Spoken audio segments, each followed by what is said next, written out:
Good morning, students. Once again, I welcome you back to this online class in which we have started chapter 12 electricity class 10. So we have completed 4 parts of this chapter, and now I am present with the 5th part. In this part, we will study more about the resistivity, which we studied in the previous topic.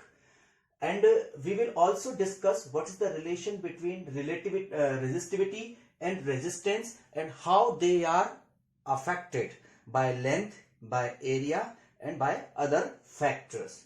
So first of all, let us revise what is resistivity, since it is a very complicated definition. So I must revise it for you one more time. What is resistivity? Resistivity of the material of the wire.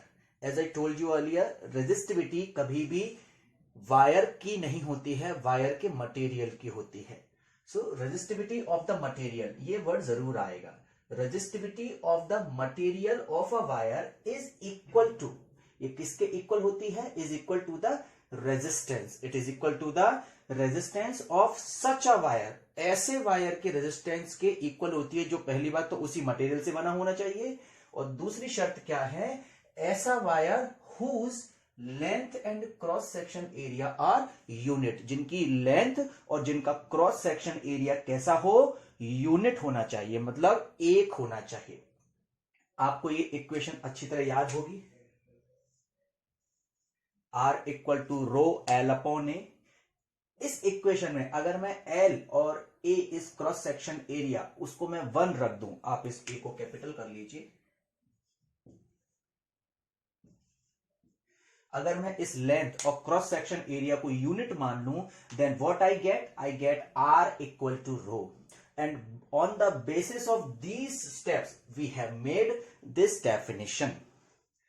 तो जैसा कि आपने देखा, ये एक important step है, इसका आपको बहुत आगे यूज आने वाला है. इसको मैं एक बार फिर समझा देता हूं. जब लेंथ और क्रॉस सेक्शन एरिया एक हो जाता है, यूनिट हो जाता है, 1 हो जाता है, उस समय रेजिस्टेंस रेजिस्टिविटी के इक्वल हो जाता है. अब मैं आपको बताता हूं कि इस पर क्या इफेक्ट पड़ता है. Effects of length and area on resistance. ध्यान रखिएगा, ऑन रेजिस्टेंस. आपको ये चीज याद होगी, R proportional to L, R proportional to 1 upon A. What is the meaning of this? That resistance will change if length is changing. Resistance will change if cross section area is changing. यानी कि अगर लंबाई ज्यादा हो रही है wire की, resistance बढ़ जाएगा. लेकिन अगर क्रॉस सेक्शन एरिया ज्यादा हो रहा है, if the cross section area of the wire, that is also called thickness.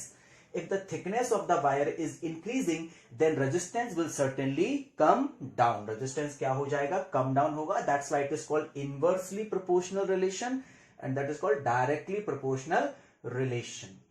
अच्छा, इनसे अब एक चीज और बताता हूं मैं आपको. Effects of length, area on resistivity.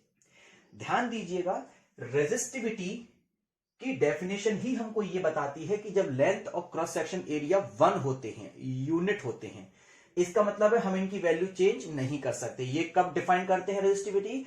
Resistivity is defined when the length and the cross section area are unit. So in this way we can understand that resistivity does not depend on length, resistivity does not depend on the cross section area.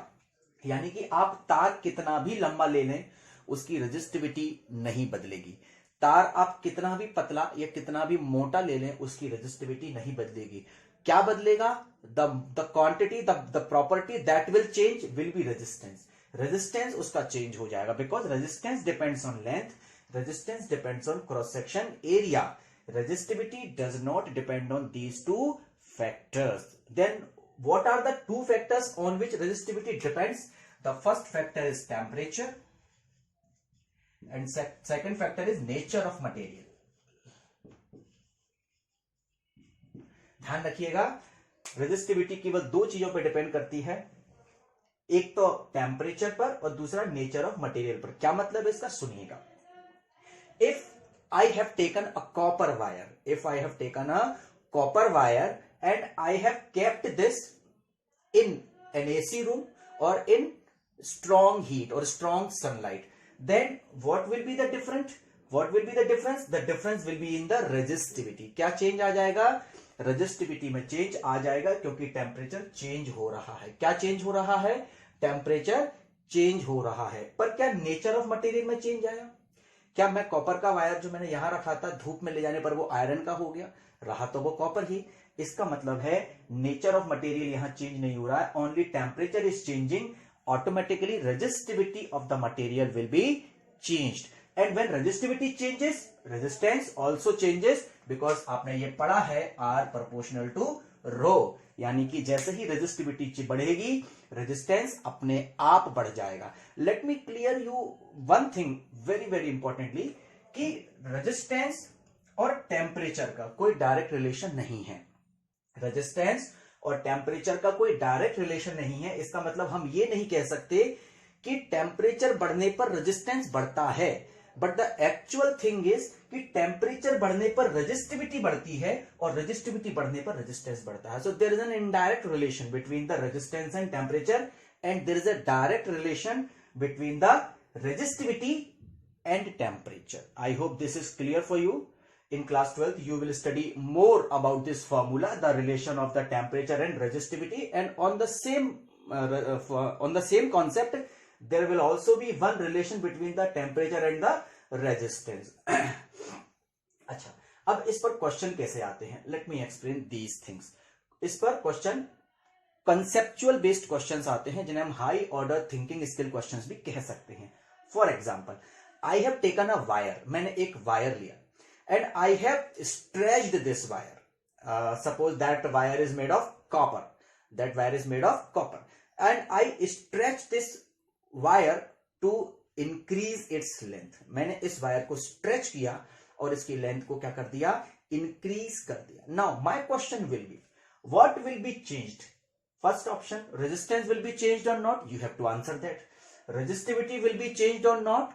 You have to answer that. ध्यान रखिएगा, हम wire को कहीं ले नहीं जा रहे हैं. वायर हम एक ही रूम में इस एक्सपेरिमेंट को कर रहे हैं. All I have done is stretched the wire so that its length is changed. Now, if you remember this concept, then you will be very easily answering this question. सुनिएगा ध्यान से. When I stretched the wire, जब मैंने wire को क्या किया? Stretch किया, then the length has increased. And cross section area has decreased. क्योंकि जब मैं किसी चीज को खींचूंगा तो वो लंबी तो होगी लेकिन पतली भी हो जाएगी. तो हम फिलहाल लेंथ पर ही अपनी बात रखते हैं. Length will increase, and when length increases, resistance automatically increases. So your answer will be that resistance will definitely increase. We have not talked about this one. We will talk about this in a few minutes. So first of all, let's talk about the change in resistance. So what will be your answer this time? Your answer will be that resistance will be changed. अब आपसे पूछा जाएगा give reason for your answer also. So first of all, what is your answer? Resistance will be changed.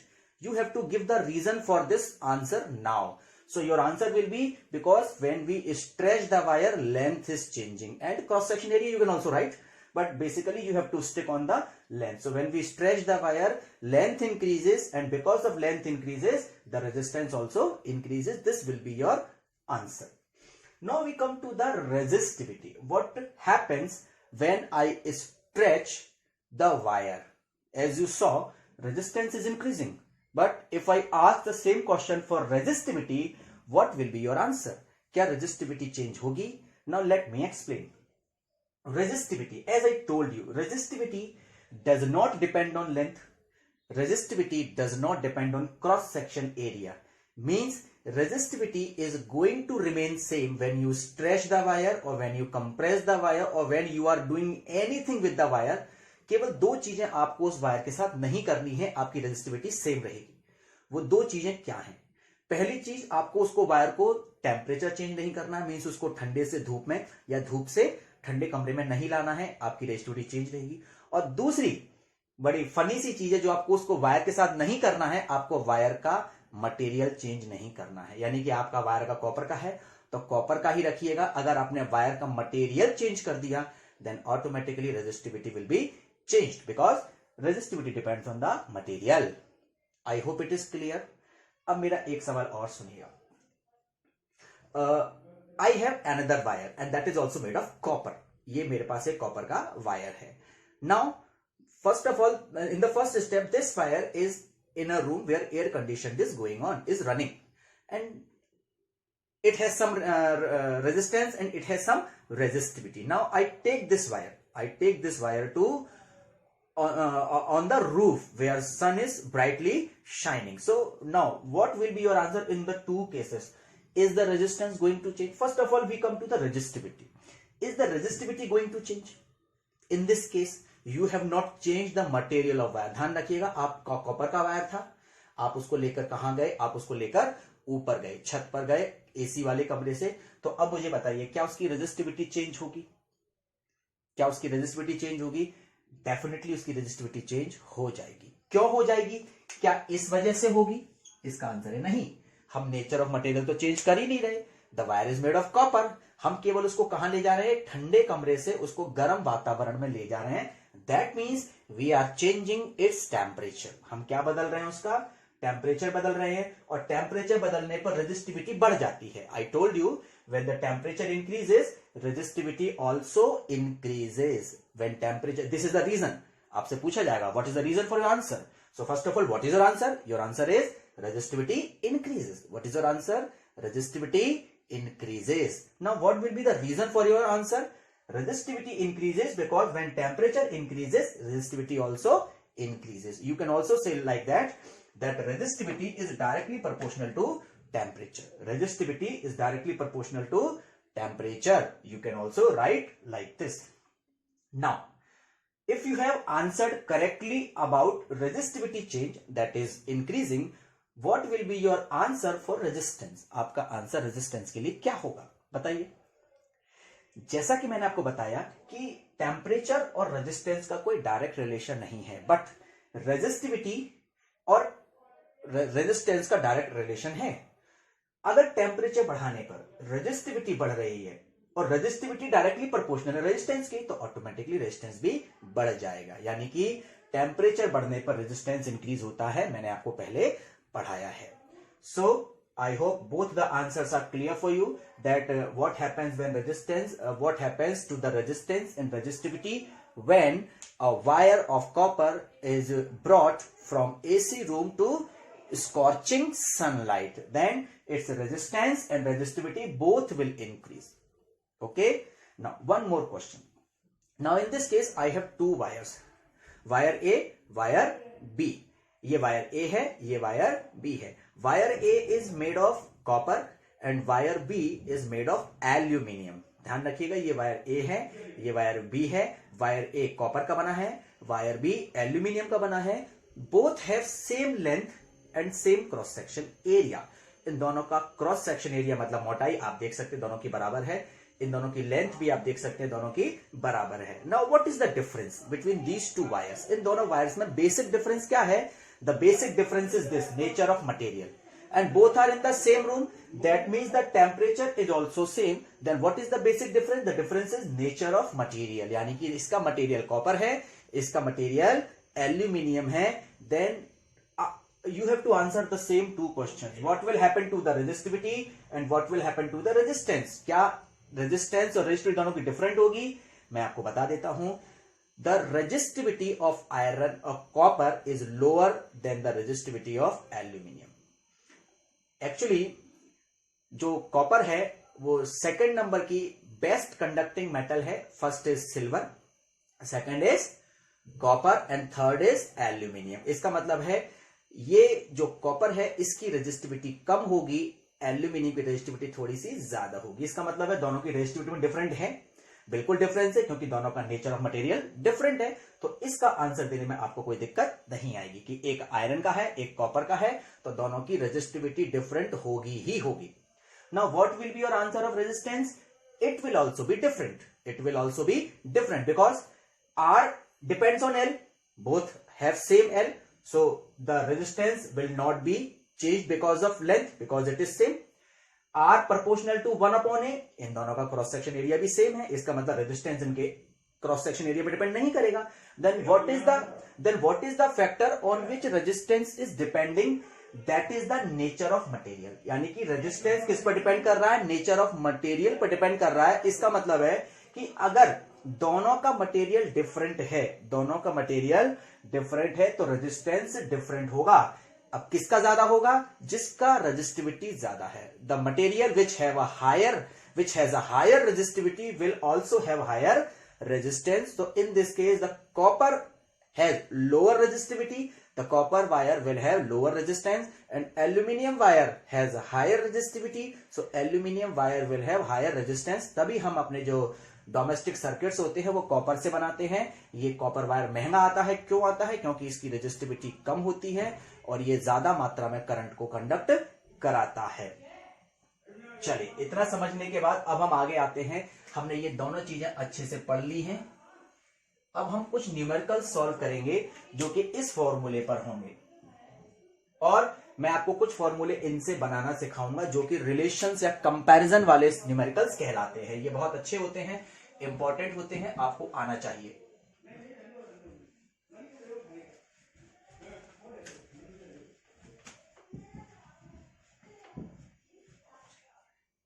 Now, first of all, let me teach you how to make formulas in which the same quantity is compared for two different things. Means मैं आपको comparison वाले numericals करने के लिए formula बनाना सिखाता हूं, और उसके लिए हमारा बेसिक फॉर्मूला ये होगा, R equal to rho L upon A। हम जानते हैं हमने ये फॉर्मूला यहां से बनाया था। I hope you remember this. In this equation, you can see that R is directly proportional to L and inversely proportional to A. So we will also break this. Now, from these two formula, we will make another formula. Okay? So R proportional to L. When something is proportional to another thing, that means if this increases, that also increases. So if we convert it into comparing formula for two given conditions, then the formula will be like this: R1 upon R2 equal to L1 upon L2. Now, what is the meaning of this formula?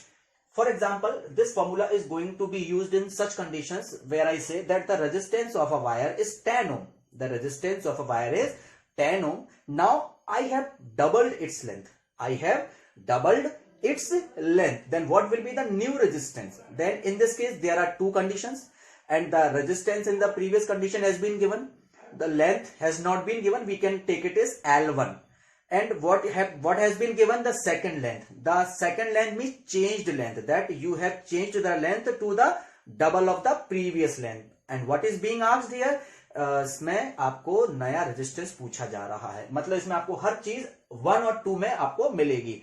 1 has been given, 2 has been asked. So here you can see R1 upon R2, where R1 is the previous resistance, R2 is the unknown second resistance, L1 is the previous length, L2 is the second length or changed length. Now how to solve these types of question, I will tell you after few minutes. Now first come on to this equation, second equation. We are going to make this or prepare this. R proportional to 1 upon A. What is the meaning of 1 upon A?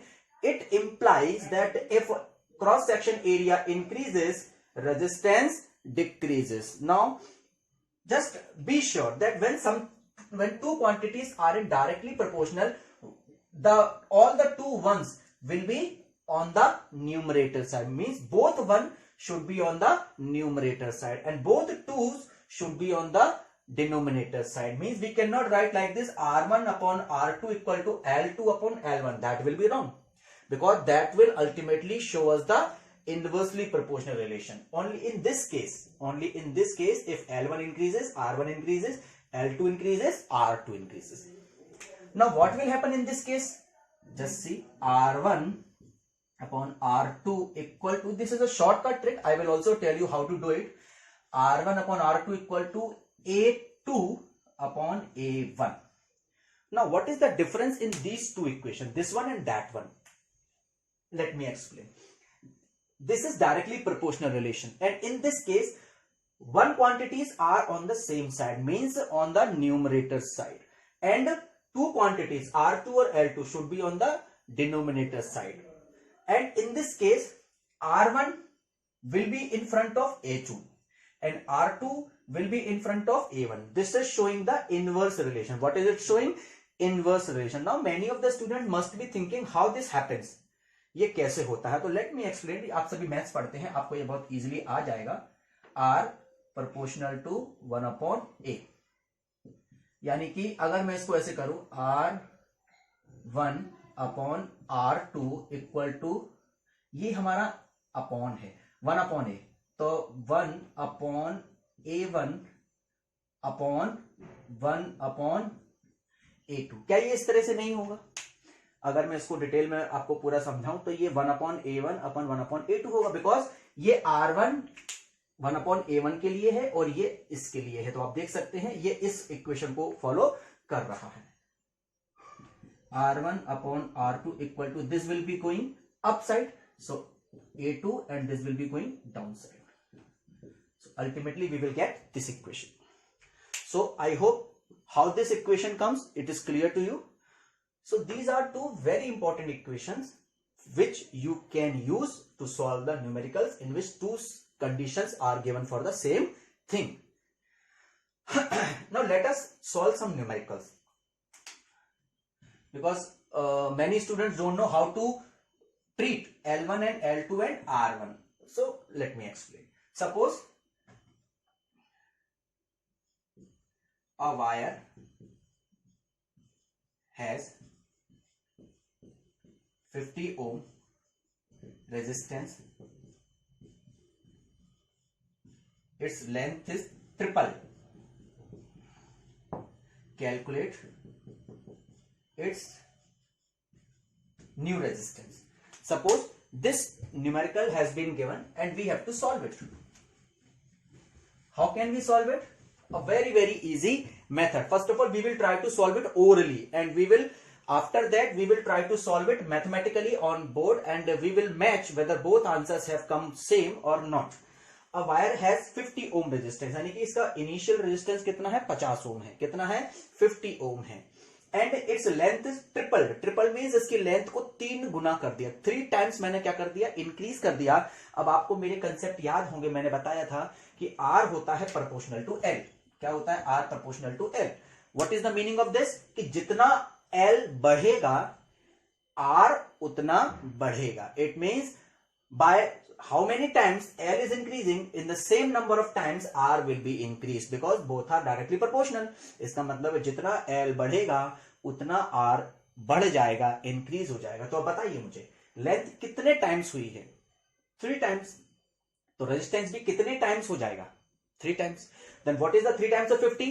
150 ohm. So your answer must come 150 ohm. आपका answer कितना आना चाहिए? 150 ohm आना चाहिए. Let us try. And for this, what relation we will use? R1/R2 equal to L1/L2. We will use this relation because area has not been talked about in this numerical. इसमें area की बात नहीं की गई है. That means we will use only the relation in which resistance is coming and the length is coming. R1. What is the value of R1? R1 is the old one. That is 50 ohm. What is the value of R2? R2 is the new resistance. New resistance is question mark, so we will write it R2 because we have to calculate this. Equal to, what is L1? L1 is the previous length which has not been mentioned here, so we will keep it L1.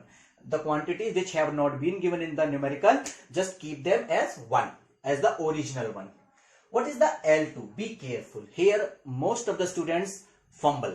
यहीं पर बच्चे ज्यादातर गलती करते हैं. The new length is triple of the previous length. Triple of the previous length. जब कोई चीज प्रीवियस की ट्रिपल हो जाती है तो उसे मल्टीप्लाई से शो करते हैं. कितने से शो करते हैं?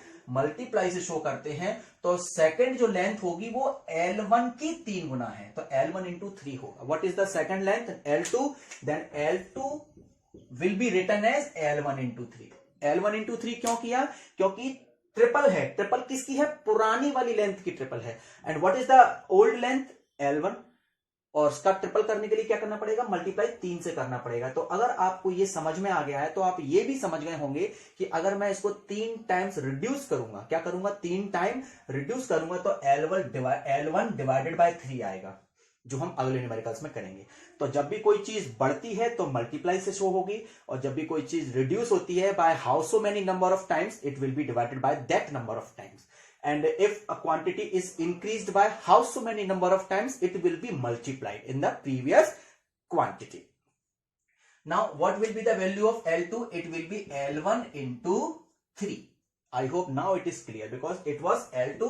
What is the value of L2? L1 into 3. L1 will be cancelled by L1. This 3 will go there. This R2 will be there. So what will be your answer? R2 will be equal to 50 into 3. So अब हम इसको change कर सकते हैं, R2 बराबर 150 ohm. I hope this answer is clear, और method भी आपको आ गई होगी। अभी हम इसमें और कॉम्प्लिकेटेड लेवल पर जाएंगे, आप तब तक इसको नोट कर लीजिए।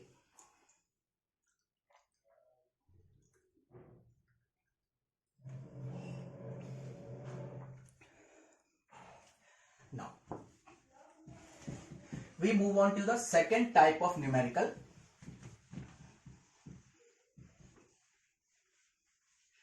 अच्छा, एक बात और आपको बता दूं, सेम टाइप के न्यूमेरिकल जिसमें हम R चेंज कर रहे हैं, L चेंज कर रहे हैं, A चेंज कर रहे हैं, सेम टाइप के न्यूमेरिकल ओम्स लॉ पर भी बन सकते हैं। इसमें भी आपको मैं और सिखा दूंगा अभी इसी वीडियो में कि किस तरह से हम इनके न्यूमेरिकल्स को भी सॉल्व कर सकते हैं। Now one more numerical, a wire has 100 ohm resistance, its cross section area is reduced to half of the previous area.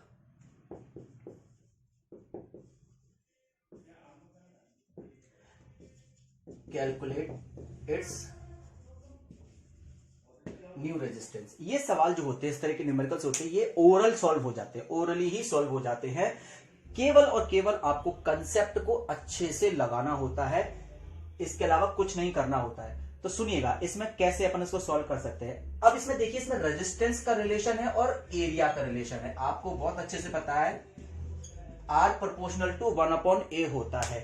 R proportional to 1/A जब होता है, इसका मतलब ये होता है कि if A increases R decreases, और जितना A इंक्रीज होगा R उतना डिक्रीज होगा। Means if A is double, R becomes half. If A is increased by 3 times, R will be decreased by 3 times. If A is half, अब मैं A को कम कर रहा हूं, R will be double. Okay, so I hope you are very much familiar about this formula. अब मैं इसमें से बनाता हूं R1 upon R2 equal to A2 upon A1. इसको हम सॉल्व कर लेते हैं। R1, what is the value of R1? It is 100 ohm. What is the value of R2? Unknown. हमें इसको आइडेंटिफाई करना है। A1 क्या दिया गया है? नहीं दिया गया, हम इसको A1 ही लिखेंगे। What is the value of A2? Now be careful. Half of the previous area. Previous area. What is the previous area? A1. Half कितना होगा इसका? ये होगा। तो that is the value of A2. मैंने कहा था ना, जब किसी चीज को रिड्यूस करते हैं तो डिवाइड जाता है, और इंक्रीज करते हैं तो मल्टीप्लाई जाता है। So that will be A2. A2 will be A1 upon 2. So in the same 100 upon R2 equal to A1 upon 2 into A1. So this will be cut by here, and R2 will be equal to 200. Now how can you solve this numerical orally? Simple. When the area is half, resistance will be double. क्योंकि इनमें relation inverse का है। Inverse means जब area कम होगा resistance बढ़ जाएगा, area कम होगा resistance बढ़ जाएगा। एरिया कम हुआ, हाफ हुआ, तो रेजिस्टेंस ऑटोमेटिकली बढ़ेगा। अब अगला सवाल है कि कितना बढ़ेगा, तो जितना एरिया कम हुआ रेजिस्टेंस उतना बढ़ेगा, यानी कि अगर ये हाफ हुआ है तो ये डबल हो जाएगा। आई होप आपको ये वीडियो पसंद आया, ये न्यूमेरिकल्स आपको पसंद आए। And for more such videos you can search me on YouTube, Manish Bansal classes. Thank you very much. In the next video, we will also cover some more numericals on Ohm's law and many more interesting things of physics. Thank you very much.